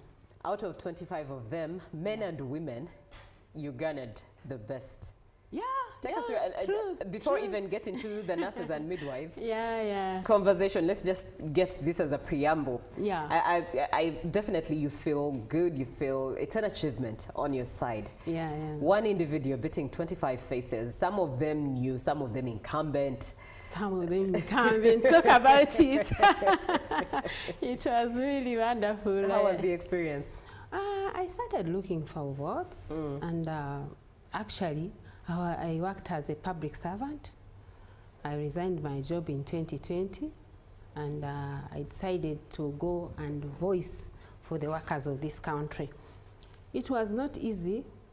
However, I had completely understood what a worker needs. Because I worked in the health center, for then later I also joined Mulago, which is a heart of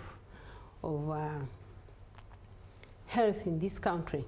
So I worked for like 10 years in Mulago, and I resigned my job before 45 years. And what hurt me was that I didn't get a pension. I was like, but I had a worker at heart. Yes. And it is the reason I resigned. So then I joined active politics. But because I had a worker at heart, and I had seen what workers go through, and my mission, I really wanted to see how a better worker in this country. All right. So I had a lot of passion when I was looking for a vote. And the workers realized that because it was a close of 10 years, definitely looking for a vote, because I competed last time and I didn't go through. And now this was the second time. So when I tried to engage the workers, I used a lot of experience. You know, in labor movement, if you are to recruit members, you must organize them before you recruit them. But majorly mobilizing them. So I can say I use the skill of mobilization to recruit the workers in my camp. And at the end of that day, I saw numbers. They were like, you are the one. They kept on telling me you are the one, and I couldn't believe. Until the box, you know, you can't believe voters. Voters will always tell you, you are the one, and you will be comfortable. But I worked so hard. I first got a flag for NRM. Yes. And that is working throughout the whole country. You have to move, whether Buko or Rukunjiri, you have to move. They will have the president of this country look for a vote. That's Definitely how a national workers MP look for a vote. And I got the flag. And how was the mobilization? Because you've talked about the process of having to engage many people over the years of your experience in active politics, in public service, away from working in a hospital. But you've also talked about mobilization. Mobilization. That's a hard paper. It's not an easy one. When you are to mobilize people, you must have what they call love. People will come to see what you have done. And the beauty was, I had, for a long time, been in leadership of nurses, Uganda Nurses and Midwives Union. And I've recruited workers, the nurses and midwives in the union. We have around 57 registered unions, but when you are to rate the performance of those unions, Uganda Nurses and Midwives Union is one of the best unions. So when I was organizing them, I used the skill I used to actually recruit the nurses of this country. And I have a value of uniting people. So whenever I am working, I want to work with a group that is united. So I kept on talking to people about unity, and they also saw it from my own union, because 10 years ago, we had a leadership conflict. And you know how hard it is to unite people who are in leadership. We had the profession leadership, association leadership, and a union leadership, who were all claiming to represent workers of this country. And we were in court for 10 years. So the fact that I united those people, so whenever I would talk to the workers, and you know, one of the principles of trade unions is unity. So whenever I would tell them that I'm going to unite you, they would definitely know. Because my leadership at Uganda Nurses and Midwives Union, since when we united them for now 8 years, when we decided to resolve our conflict outside court, we have been able to achieve several things, especially salary increment. You saw that we were among the people that the country prioritized to increase their salaries.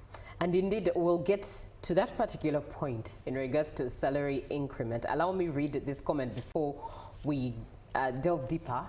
I want to know more about CBC points on renewal of licenses. Thank you. This is Ogwara John Peter, who seeks that knowledge from you.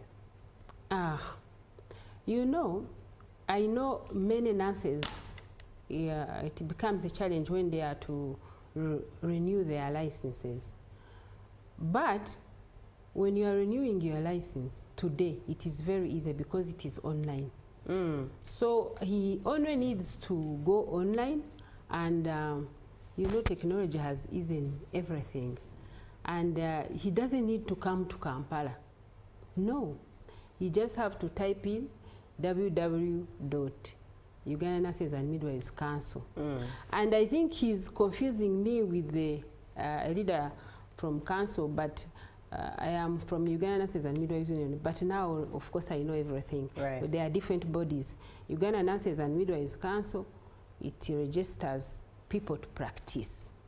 Uganda Nurses and Midwives Union, it advocates for the welfare of the work of the nurses and midwives. All right. Yes. That so, but he can just Google and he will definitely register. Yes. Yes. He will register. Yeah. Ogwara John Peter, I hope you have been helped. We are looking at the plight of nurses and midwives. We just had to have a preamble on Honorable Birungi Annette's win. She is a workers' MP-elect into the 12th Parliament, and we just had to get a picture of what it was like and get the experience of it. I mean, we have her here. Why not? But digging straight now into all matters nurses and midwives. Over the last week, social media was set ablaze, of course, with the whole trend of the Peter Pan syndrome, conversations flying left, right, and center. But therein was a very important, should I say, statement made by Honorable Kabanda to Honorable Barrio Munsi, where Honorable Kabanda told Honorable Barrio Munsi that he was a mere nurse and not a trained medical doctor.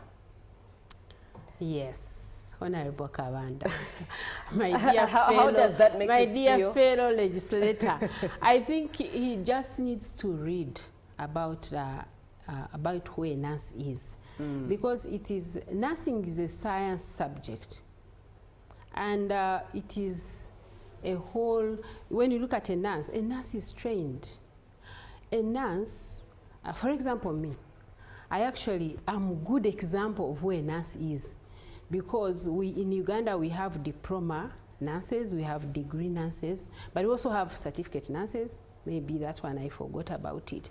And also we have a degree nurse, we have nurses with masters, and we even have a PhD nursing in this country, in Makerere. Right, right. And I was so shocked also to see that, you know, that one, it is undermining a profession. It is something that one, you know, he was blaming Honorable Bariomus for not keeping confidentiality. And again, for him, he made it worse to talk about the nurses of this country.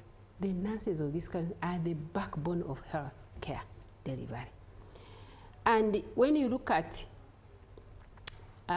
okay, I was just going to talk about myself to give the picture of who a nurse is. There are nurses who go direct after senior 6, and there are nurses who go after senior 4.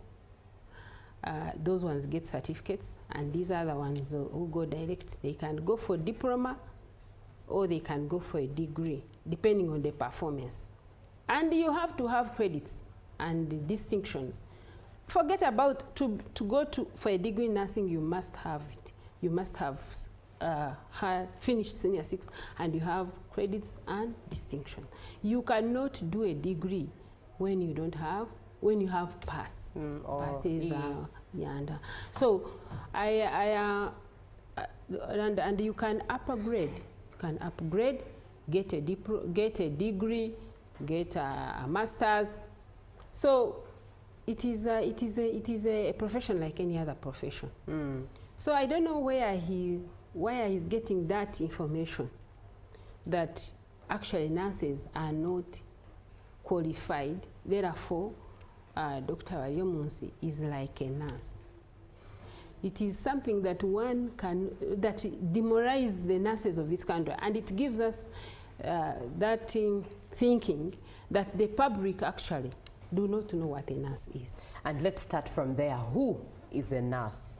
To a layman, who is a nurse? A nurse is a trained professional healthcare person, and he does a lot of work, but in the nursing care. Earlier I told you that we have nurses who have done certificate, diploma, degree, and PhD. In fact, me myself, I have a degree in nursing. But later I decided to do postgraduate diploma in hospital and healthcare, and then I also went and did a master's in management science. But there are people whom I had in class, and they continue to do masters in nursing and also nursing and also PhD. So when a nurse is on the ward, for example, how a layman can understand a nurse, even from class, if you're a degree nurse, you will first study with the doctor for like 2 years. First study anatomy and physiology, that is about the body and how it functions. Then later, you will go and specialize on the nursing part, because this patient, to be better, needs the care. The doctor will come and prescribe the medicine. They will do examination. That is also another group. But who is this one who is going to administer the medicine? The nurse. Take all the records. Actually, we are the ones who take the records for the doctor. Later, when they finish, when you come to the hospital, you will meet this nurse. The nurse will triage, will try to understand what has brought you to the hospital. Prepare you for the doctor. Otherwise, the doctor would be there also waiting for what? For the patients and do all the observations. There are basic observations like temperature, pulse, height, respiration, weight, you know, BP. BMI. She will make sure everything is done and prepare and then inform the doctor so that the doctor can see very many patients. It quickens the work. Then after that prescription, even when you have gone to the laboratory, when you come back and the doctor prescribes the medicine, you are the one to give the medicine. Let it even be surgery. We are the ones who prepare everything that the doctor will use. The doctor doesn't prepare those instruments. So you can see the enormous So that means your knowledge is equal to the doctor's knowledge, because you can't administer what you don't know. It is, because if you see, if a doctor prescribes the medicine and gives it to you, who will remain with you on the ward? Is it the doctor? No. I will stay with you more hours than the doctor. And when you look at during the challenges of the nurses, there are many, because we stay with patients more time. So we understand, we are patients advocates, because we even communicate everything that you go through. We understand it better. Right. So the nursing care is a science subject, and you are trained to care, to prevent disease, to heal. So everything you do. So it is important that the country understand the importance or the laws of a nurse. And it will help us to be given respect. I'm coming to Parliament after swearing. People will be saying a nurse, and I will continue saying I am a nurse because it is my profession. And I've always said I'm a nurse. Right. But some people think that nurses cannot legislate, nurses cannot go on boards. I've been a board member, NSSA. And the workers of this country looked at me and they saw potential in me and decided to give me the votes. Let's indeed. Though I'm going right now, when I go to Parliament, I have to leave the board. Yes. But you can imagine the experience I have, and I'm a nurse. Yes. And of course, you're carrying it to Parliament. I'm carrying it to Parliament. So I don't want those legislators who are going to talk about nurses are not qualified. We are qualified, and we are very, very important people in this country. Indeed. That's what I can tell the workers. It's very profound that you've given us that preamble and that knowledge for every Ugandan to carry with themselves, so that every nurse you see in a hospital that you visit is one that is your primary caregiver and primary caretaker. They have your life in their hands, and before even the doctor does, so they ought to be respected. And they're the unsung heroes. We'd rather make them the sung heroes day in, day out. Let's look at the current state of nurses and midwives. How would you describe it today in Uganda? In Uganda, first of all,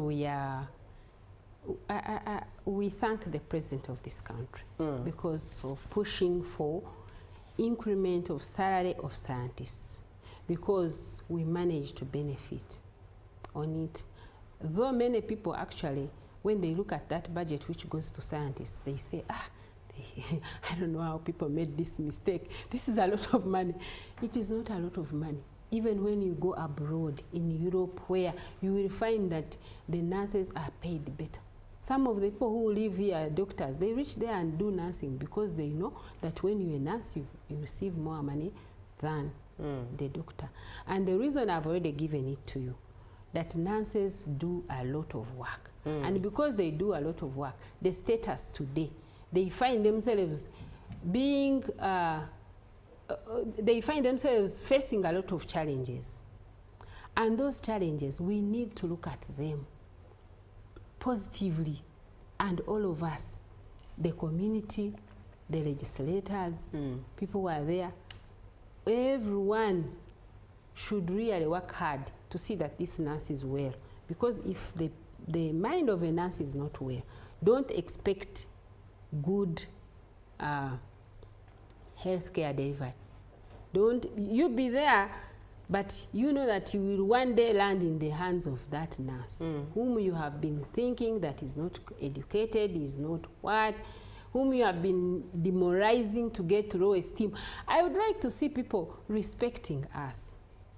And that is when we shall be able to deliver healthcare services. And actually quality healthcare services. Because when earlier I told you that we are the majority. So today, the midwives also, they are very, very important. And whenever I go on TV and on radio and I talk about nurses, people think that I've not talked about midwives. The midwives are very important. In fact, let me tell you, if you look at the statistics, the people, the children who are born, who are the mothers who are helped by the midwives to deliver children, and the mothers who are helped by the doctor to deliver the children, you find that 90% of the children are delivered by midwives. It's on around 10%. Those who get complications, they are the ones we send to go and be handled by the doctor. But also, when the doctor delivers that baby, you, the midwife, you have a lot of work to do. Remember, they have done a surgery. They have operated the mother. The condition, you have to prevent the infection. You have to make sure the respiration system is well. You have to continue doing monitoring respiration. You have to continue monitoring the breathing. You have to continue monitoring the infection. You have to continue monitoring the heart. You get? So it's a lot. And also caring for the baby. And I want to thank the midwives outside there, and also Ministry of Health, about the prevention of maternal child death. Today, the numbers of the death of mamas and the children, it has gone down. And also immunization. It has also prevented a lot of diseases. So we are very important. When we look at what we do, it's a lot. However, when you go on the plight of nursing, you will find that these nurses and the midwives are very few. In number? In number. Right. And that is work overload. It's really too much. These people work. Personally, I worked in a health center for. That was Chinoni Health Center for. I remember myself being a lab technician, a pharmacist, a doctor, you know. Because maybe there is one doctor or two doctors and they are sick, maybe one is sick, another one has gone for leave, or another one maybe went for further studies and you are there. But then it's a market day, all the people have come, maybe drugs have come, they want to take Coatem and keep in their houses, and you know, all that you know in the community. So a nurse, you find yourself, you are one working on 80 patients and above. even here in Mulago. So work overload is something that I can talk about and try to see how can we change the structure of healthcare in this country. Right. So that we have more doctors and more nurses and more midwives and lab technicians, I will name it, because it is important that all of us, when we are doing budgeting, we look at that health. It is the health that leads to development of the economy. That's true. A healthy citizen is definitely one that participates in the economy of the nation with a healthy mindset, and definitely at the end of the day realizes goals that are healthy for the nation. At that, we are looking at the plight of nurses and midwives in Uganda, and having this conversation with us is Honorable Birungi Annette, Workers MP-elect. She is also the General Secretary of the Uganda Nurses and Midwives Union. Well, you might wonder if she's only speaking for nurses as the Workers MP-elect. It's because this morning we are looking at nurses and midwives. But on the floor of Parliament, she'll definitely be representing all workers because she has a worker at heart. Good morning. I'm enjoying the show. Thank you so much for the show. This is, I see you're called NutriWise. Thank you for being on the show. Be part of the conversation, 0709-602-592. Share your experience, share your opinion, share what you've learned. By the way, in case your mindset about nurses has been a different one, I think today you're learning something, that a nurse is as important, equally important, if anything, the hero that you need day in, day out for as long as you are sick and bedridden at that. Now let's come to the conversation of salary. You had started a hint on it, and let's get into the depth of it. Government salary enhancements that are currently going on, are they reaching all nurses and midwives? Yeah, they are reaching all nurses and midwives, but there are salary disparities along the way. Okay. And of course, those are things that we need to correct. Yeah, public service need to do their work. There was salary review, and I think it was on a rush, and some people are not happy about how it was enhanced. We have other things that we need, of course. There is no adequate housing for the nurses and the midwives. And like we have just said, that you need a health mind. So you need to sleep well. Right. So the country need to look for housing allowance. So there is risk allowance. So people, actually, we got the enhancement, but there are other things that need to be done in healthcare so that we can have a health mind. As we work on you to be healthier, but you need to, ourselves we also need that good life. Yes. And that is what I always ask this country, that please, please, please reward us. We are having International Nurses Day, where we remember Nightingale, who started modern nursing. But sometimes you find that even the ministers are not there on our function. We have been hosting the president of this country, but now it is 2 years. He has not come to our what? Events. Our International Nurses Day.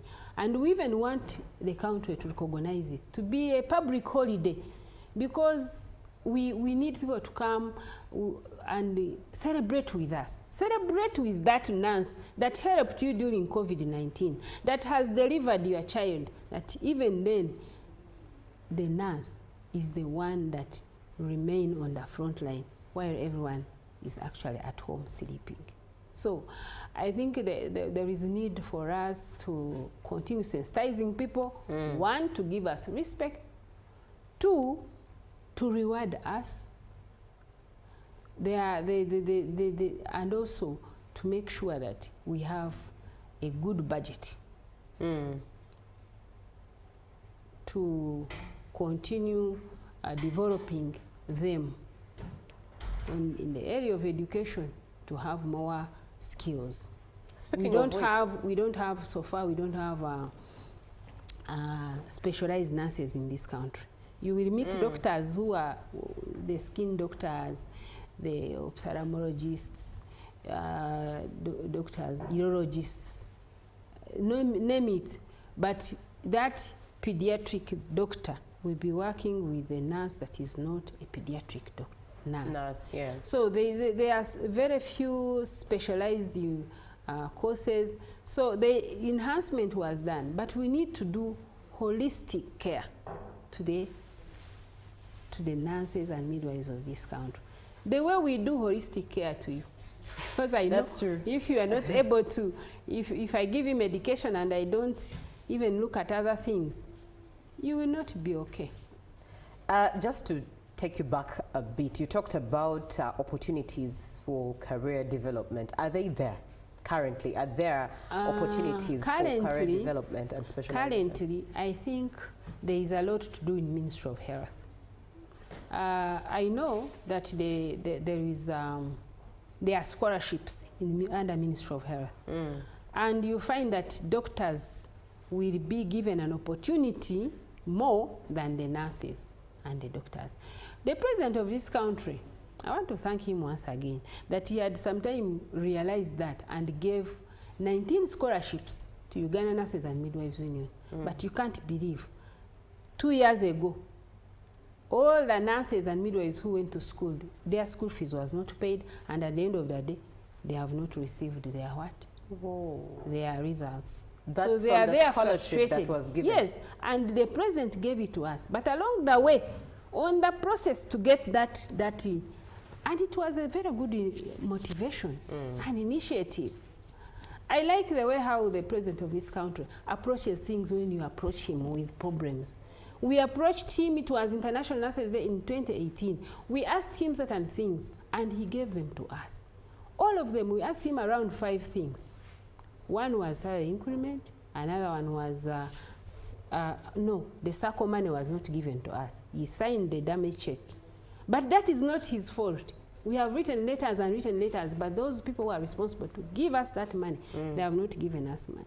And we know that the teachers got 20 billion. So how do you think the workers of this country, how do you think they feel? The nurses and the midwives of this country. They know the president promised them 1 billion and it has not reached. They know that the president gave them scholarships in 2018. The government paid the school fees in 2018, 2019, 2020. It stopped. We thought because of COVID. COVID stopped. The people we enrolled again who went 2020, 2021, 2022, all those ones. So in 2023, we decided to stop. We said, no, now we cannot recruit. But we had that directive. We would use it in these universities to make sure, yes, they used to go, and then we have a backlog of people who have not received their results, which is not a good thing. But we thank him that some of the things he did them, including giving us land where we have our headquarters. Right. The nurses in this country are very happy about it. But there are things that we need to continue working on. Not to come here on TV and talk about them, but to sit with the responsible people who are supposed to make the nurses and midwives in this country well, so that they deliver the health care well. And those are some of and they know, they are hearing me, some of them. They know that we have written several letters talking about the 1 billion to support the nurses and midwives SACCO. They know that the scholarships have not been paid, and yet those are some of the things that the president promised us, which can make the nurses of this country happy. Right. As the Workers' MP-elect, soon to be sworn in and very active, to be very active on the floor of Parliament, what are those specific motions you plan to propose in regards to, I know, of course, the general proposition will be for workers generally, but for now, let's shed light on the nurses and midwives. What are some of those motions you plan to introduce? For the workers in this country? For nurses in particular. For the nurses, I will continue really advocating for your welfare, the workers' rights. we also have the act that is very old. Our act is, they last reviewed it in 1995. And you can imagine the several changes that have happened. Today, this modern nurse, how is he or she working under that legal framework? What are those policies that are in healthcare that definitely also have impact on the nurses and the midwives? Because human resource is a key factor in any department. So if the act is not reviewed, it is an embarrassment for this country, by the way, because you cannot work under an old legal framework, and then you are seeing a lot of changes happening, technology, AI, and so on. So what is it that we are really doing? That is something that I have to push immediately I reach Parliament. And also to see how we can amend the labor laws, others. Because today when you look at the labor laws, definitely they need to be amended to fit the modern worker today. You need to have value, and to have value then you need good policies, good regulatory processes. Right. So we need, when I go to Parliament, I'm not only going to advocate for the workers, but for the nurses in particular, I will try to see how we can change the structure, because this structure is very important. If you have more nurses to care for the patients, it's a priority. I will also see how we can look for good housing, good accommodation, because there are places where 4 nurses are staying in a double room, and those are 4 families. A double room, 1 room with 4 nurses. So you find that their welfare is not well done. Yes. And they also advocating for the more supplies, because they need to work with what to use. You can imagine today, if you didn't put this, would the people hear me? This one? No. So it is important that when I'm going to work, I have things to use. And especially also, not forgetting also the safety, the environment. Because you find that some of the things are not there, like gloves. So you cannot use, so increasing the budget for healthcare, it is very, very important. Thank you very much, Honorable Birungi Annette. It's been such a pleasure having you. What are your parting shots? Pardon? What are your parting shots? Okay, my parting shots. Dear viewers, especially the workers of this country, Annette is really ready and very ready to go to the House and legislate. I know you have empowered me, you have given me that mandate, that authority. So I will try to see that I pay back, especially in the areas of healthcare, in the areas of employment, that is creating jobs, skilling the Ugandans. I have to work towards the agenda of the president, economic empowerment. Museveni mix, you have heard General Sale talking like. So we need to work together. And I want to tell the viewers outside there, especially the nurses and midwives union, that those challenges, they will be turned into opportunities when I reach town in Parliament, because I will try to see how I lobby, how I change the healthcare system by making sure that we are reviewing policies, legislation, and also supervision. Supervision is another item that is really lacking in this country. You leave people to work alone, and you find that so many people, they are not on duty. They are not keeping time. So we need to, and when we add more human resource, we shall have supervisors, we shall have. So I want to thank everyone that is listening to me, and to assure you that I will work to make sure that there is development, there is transformation in this country. All right, it's been such a pleasure having you this morning. That's Honorable Birungi Annette, Workers MP-elect. She's also the General Secretary of the Uganda's Nurses and Midwives Union. Been having a conversation with us on the plight of nurses and just a few seedlings in there for workers all together. And she'll be definitely representing workers on the floor of the 12th August House. For now, this conversation comes to the end. Up next is Ruben with the sports. Good morning. Live from UBC Studios in Kampala, this is Good Morning Uganda.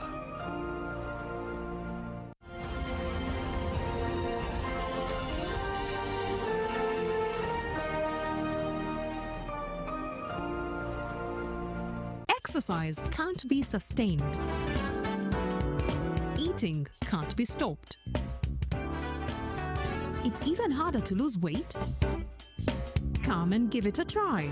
Genshikang L-carnitine chromium capsules. Plant extract, scientific ratio. Take 3 capsules each time. The active ingredient accelerates fat burning.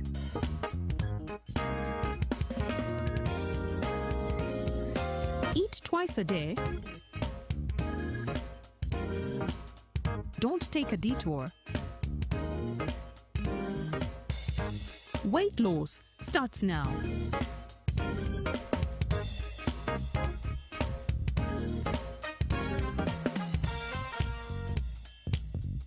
Genshikang L-carnitine with chromium capsules helps you stay in shape. Please follow medical advice when taking this product. For more information, visit our website www.hgo.com or call 0800 335555. Jalaniluwum Day is a public holiday in Uganda, annually celebrated on 16th February. It marks the day in 1977 when former